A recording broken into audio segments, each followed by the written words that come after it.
Sweden just did something to Islamism that every other country in Europe has been too afraid to do. On June 30th, 2026, the Swedish government launched a formal state inquiry into political Islam, its networks, its funding, and its infiltration of Swedish schools, associations, and institutions.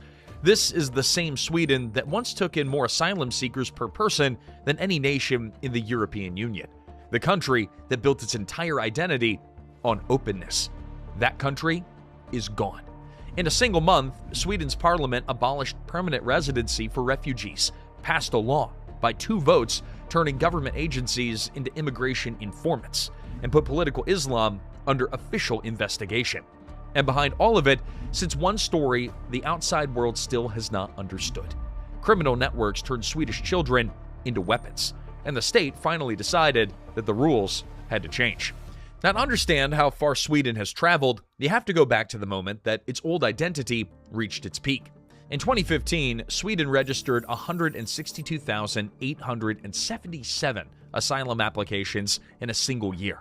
Set against the population of roughly 10 million people, no country in the EU came anywhere close on a per capita basis. While Germany debated quotas and Denmark tightened its borders, Sweden held the door open and told the world that this was not charity, this is strategy. Officials framed the arrival as a humanitarian duty and a demographic opportunity rolled into one. An aging country would gain young workers, strong schools, generous welfare, and the gravitational pull of Swedish values could handle the rest. Integration was treated as something that would happen more or less automatically, given enough time and enough goodwill. That confidence, it wasn't just policy, it was identity. Sweden's global brand was moral leadership, the humanitarian superpower, the country that other democracies were told to emulate. Warnings about strained housing, parallel communities, or organized crime were all pushed to political margins, often treated as bad taste rather than bad news. The public narrative had a simple architecture. Openness made Sweden stronger, and anyone who said otherwise misunderstood what Sweden was. The commitment ran deeper than a single crisis year. Family reunification channels kept inflows high long after the headlines faded. Acceptance rates for people fleeing certain conflicts ran far above European norms. And every step of the way, the model was exported as proof of concept.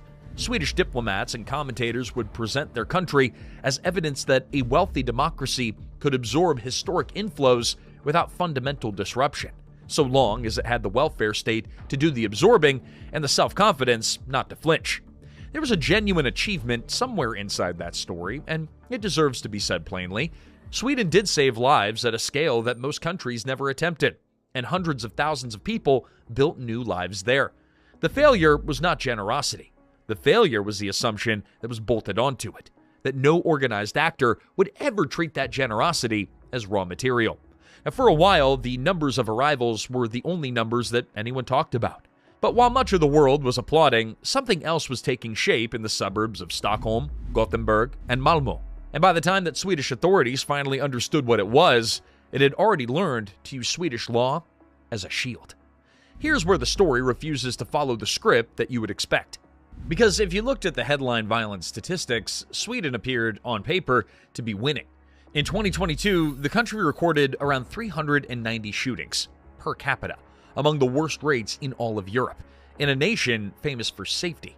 By 2024, that number had fallen to 296, roughly a quarter lower than just in 2022. Fatal shootings fell even faster. Homicides came in at 92 for 2024, the lowest figure in a decade. Police pointed to targeted operations against network leadership, better surveillance, more arrests. The pressure seemed to be working.